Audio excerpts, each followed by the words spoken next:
All right, welcome to the Spoiler Kings. We are going to talk about Dune Prophecy, episode 5, which is the penultimate. This is it. The second to last episode. We got one more episode after this.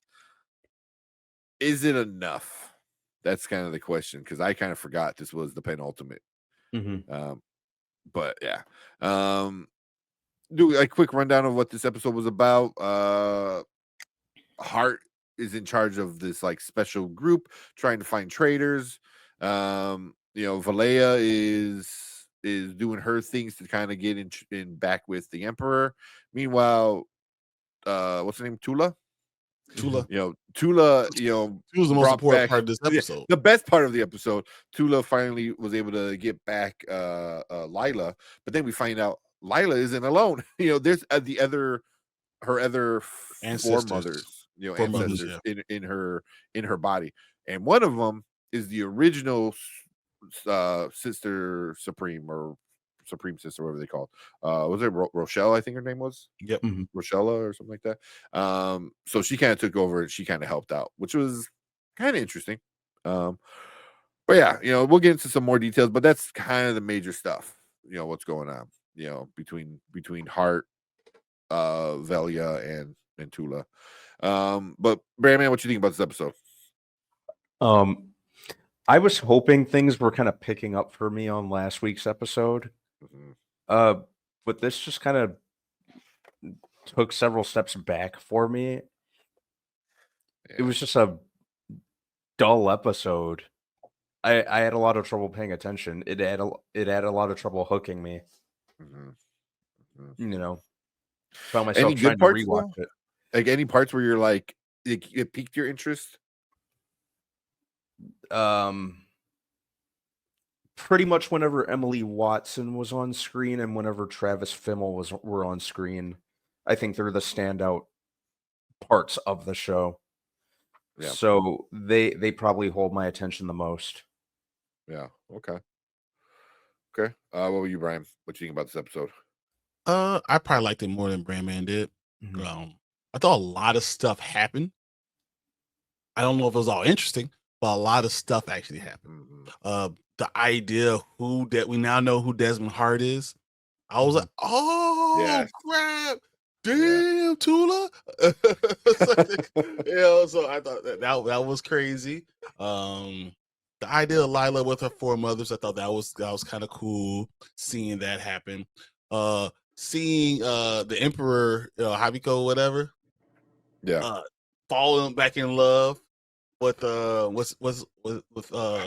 his son's mother, Francesca, I think. Is that what's her name? Francesca? I think so. Yeah. I don't know, Sister Nazir or whatever her name was. He's like and then did that in front of his wife, right in front of her, right? Like yeah. And then he just fell for her, knowing that she's a sister, falling for her again.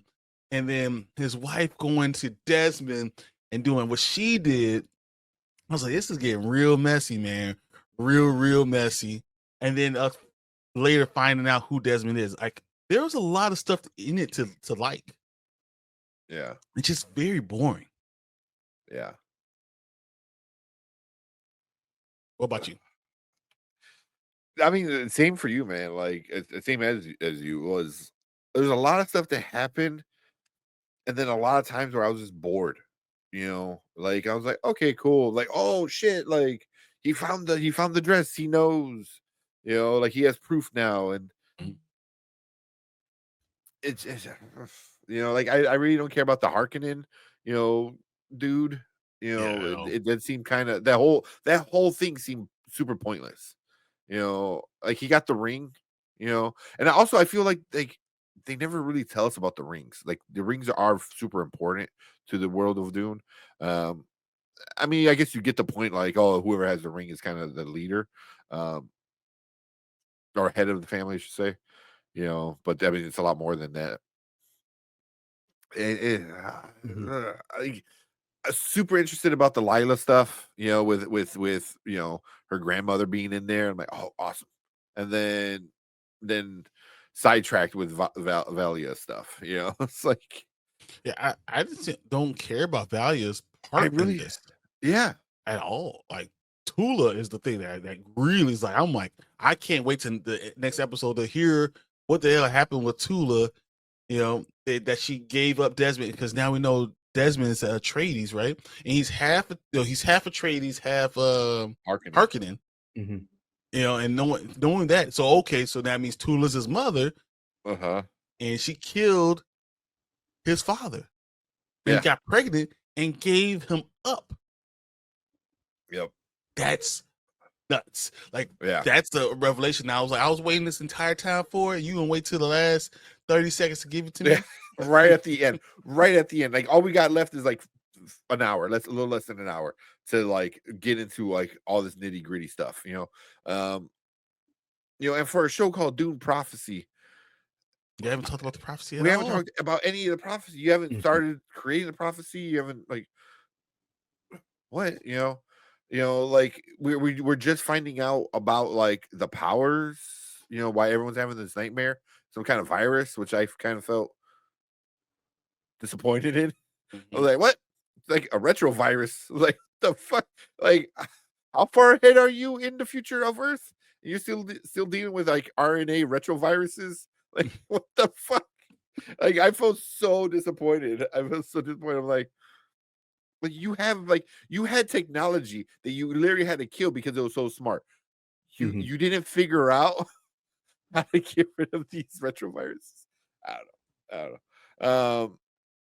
But Tulu's the best part of it, most interesting part. I keep seeing the Emperor. I'm like, how dumb are you? You don't deserve to be Emperor. Like, obviously he was there because the sisters, the Bene Jesuits, like put him there, and he is dumb. We can control him. You just throw some a woman at him, and then boom, there you go. It had to be the right woman. He's totally in love.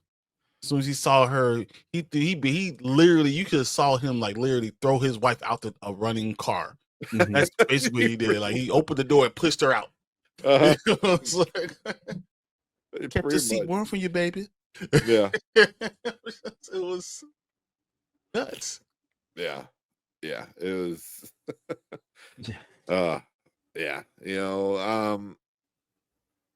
just everything. I mean, like I said, I don't hate it, but it was just like I just feel like I didn't get enough. I just feel like it's not enough to really like keep me as hyped as I want to be with this show. Because it is a cool lore. A lot of cool stuff is happening, but they just kind of say it in really boring ways. Yeah. Like when the Atreides, when the swordsman got arrested, I feel like it should have been a bigger deal. And I just felt like it was so bland in the execution. You didn't even understand what was going on, because it was like Constantine should have made this a big production. I found out what's going on. I know who you are. You're the mole in this family, and it should have been more, spelled out, instead of us finding out from his father now. And by the time Javiko whatever is talking about it, like, it's just bland. It's too much. Yeah. It's almost like this whole show is about raisins and potato salad. That's just disappointment. But everyone's having like it's a bland chicken. Everyone's having sex, and it's like, how do you make it boring? And like, it seems like what? And it seems like they're doing that because they know they might lose people with it. So wait. Here's some tits and ass. Yeah. Well, in this one, at least there wasn't like they didn't show any tits and ass like the other ones, but it was still like the implied sex. I wasn't sure if the Emperor's current wife and Hart, because she kissed him. I was like, are they gonna do it? Yeah, they're definitely about to do it. Yeah. So, but now it's like, but I'm still curious, because now he wants to kill his aunt, but he doesn't know that's his aunt. It's just like, I wanted to see the sisters doing badass shit, and I got one sister doing a badass thing twice. It's like we didn't get the voice yet. We didn't get all the cool things that make the Benny Jesuit like cool, you know. So I feel like very disappointed because I don't know if they're going to execute the final episode well enough. I feel like it's just going to end. It's just going to be like another ending. I don't know. Mm-hmm. I can see it. I really can. Now, any last thoughts for you guys? Any you want to see? What do you think about the last episode? I want to see it pick up. You got 40 minutes left. Right. 45 minutes. I feel like they're doing a lot of stuff because they thought that this is going to be a simple renew and people are going to fall in love with this. Mm-hmm. And it's just that's not what's happening. Yeah. I mean, even for like a super fan, you know, it's hard to really care. You know, but exactly. Yeah, but we'll see. We'll see. You know, there's still some things going on that are in play that they have a lot of things to tie up in a very short amount of time. Yep. I don't know if they're gonna do it. I don't know if they can do it. So I feel it's gonna be a disappointing finale. I gotta feel it. Yeah. So I think they're gonna do something that we don't see coming. They all get powers at the last second. Or someone blows up the planet. Mm-hmm. Yeah. Like they introduced the blue eyes, watching them. Who is it? You know, is that going to get paid off? There's so many things that need to get paid off. And you're asking yourself, how are they going to do it in one fell swoop with one episode left? Yeah. It's a lot. But we'll see. You know, we'll be back next Monday talking about the Brandon Davis didn't like the movie, so I saw him in chat. We'll get into live chat in a second. But yeah, you know, we want to hear from you guys. You know, we'll be back next week talking about the finale and kind of rate the whole season overall. Because maybe it's an ending that just like, you know, is great. You know, we're like, oh shit, we were wrong. It all built up to this 45 minutes. We'll see. But we want to hear from you guys. If you're watching on replay, leave a comment. Let us know what you think about this episode of Dune Prophecy. If you have any theories, if you have any ideas, anything you want to see, let us know. Also, make sure you hit that like button, hit that subscribe button, and come and join us for our final discussion for Dune Prophecy next week. Before we move on to some other shows that we're going to get into. But yeah, I appreciate everyone in the live chat. And if you are still sticking around in the live chat, we are going to get into your comments right now.